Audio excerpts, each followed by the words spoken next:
Nimesikitishwa na tukio lililotokea kwa mwanafunzi wetu wa chuo cha Waislamu Morogoro. Kwa kweli nimesikitika sana na nimeumia sana. Ni mwanafunzi niliyekuwa namfahamu, anasoma mwaka wa 3. Na ni mwanafunzi ambaye nilikuwa nakaa naye karibu, tunakutana msikitini, tunafanya ibada wote. Lakini nafika hapa kwenye eneo la tukio, naambiwa mwanafunzi fulani kafariki. Mwanafunzi fulani yupo ndani siku ngapi kafariki. Kwa kweli mimi moyo wangu umenungunika sana, nimeumia sana kuondokewa na mwanafunzi wetu. Na ni mwanafunzi ambaye alikuwa bado anaendelea mitihani yake. Kwa hiyo mitihani yake imeshia njiani.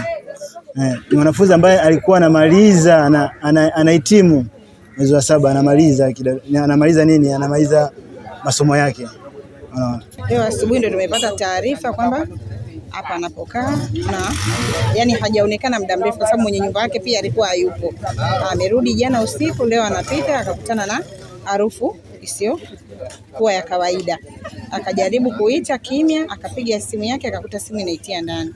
Basi akatoa taarifa kwa majirani, kisha akaita mwenyekiti wa mtaa akaja, na sisi tukakusanyika tukasaidiana na polisi. Ndio hivyo. Wenyewe alipokuja mzee aliporudi alipofungua ndio alikutana na hiyo harufu asubuhi. Sasa anaenda msikitini ndio akakutana na harufu. Sababu wengi humu wanaokaa nao warofakana nao chumba wenzie hawapo, ni wanafunzi wenzie. Washafunga chuo wameenda na kwao marikizo. Kwa hiyo ndio maana hiyo harufu iliweza kujulikana kwa haraka. Kutokana na kuwa hana jirani wa karibu wa chumba chake. Tumeondokewa na mwanafunzi mwenzetu, mwanafunzi wa mwaka wa 3 kozi ya ualimu wa masomo ya sayansi. Amekuwa haonekani tangu takriban tarehe 17 mpaka hivi leo, lakini kwa bahati nzuri kwa taarifa za majirani wanaoishi naye walitueleza kwamba maeneo ambayo wanaishi wanasikia harufu mbaya, jambo ambalo lilibidi tupate taratibu za kiusalama. Tukawasiliana na maaskari kupitia mwenye nyumba na mwenyekiti wa serikali ya mtaa. Maaskari wamekuja na wametambua mwili wa marehemu na wamemchukua kwa ajili ya taratibu zingine. Ningependa kutoa wito kwa wanafunzi wa Chuo Kikuu cha Waislamu Morogoro na wanafunzi wote Tanzania to develop lifestyle zetu, kwa sababu kuishi peke yako ni hatari kiusalama, na pia pengine kuna uwezekano wa kupata msaada kama unaishi na wenzio.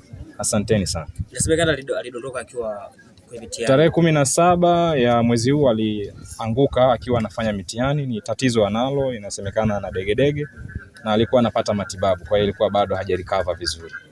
Leo asubuhi majira ya saa 3 kama na dakika 20 hivi nilifuatwa ofisini na mwananchi wangu mmoja kuja kumtaarifu kwamba nyumbani kwake kuna tukio, kwamba inasemekana kwamba kuna mwanafunzi au kuna mtu amefia ndani.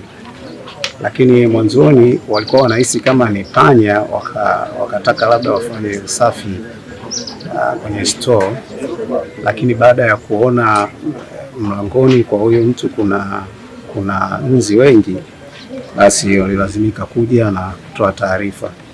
Na mimi baada ya kufika hapa niliwasiliana na viongozi wangu kwa maana ya maafisa wa polisi kwa ajili ya kuja kufanya utaratibu, lakini pili kuja kwa hakika. Jeshi la polisi mkoa wa Morogoro limepokea taarifa ya kifo cha Hussein Rashidi Omari.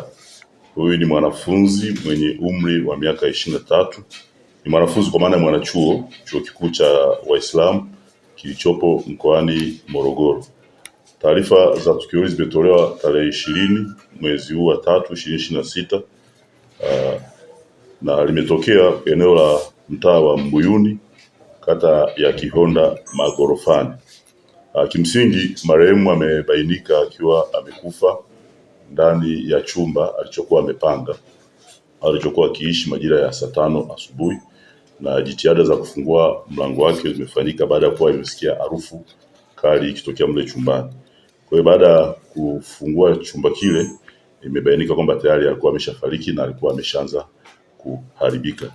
Kwa hiyo sasa kilichofanyika ni kuendelea na uchunguzi, ikiwa ni pamoja kuwasubiria wazazi wake waweze kuchukua mwili wa marehemu. Uchunguzi wa awali umebaini kwamba kifo chake kimetokana na maradhi ya kawaida, ikiwa ni kwamba ameanza kuugua tangu tarehe 17 alipokuwa kwenye chumba cha mtihani Chuo Kikuu cha MUM, na baadaye akapelekwa nyumbani kwa mapumziko. Kwa hiyo tangu wakati huo hakuweza kuonekana mpaka leo ilipobainika kwamba amefariki akiwa ndani ya chumba chake. Kwa hiyo baada ya uchunguzi huo, mwili utakabidhiwa kwa ndugu kwa ajili ya taratibu zingine za mazishi na anatarajiwa kusafirishwa kupelekwa kwao mkoani Lindi.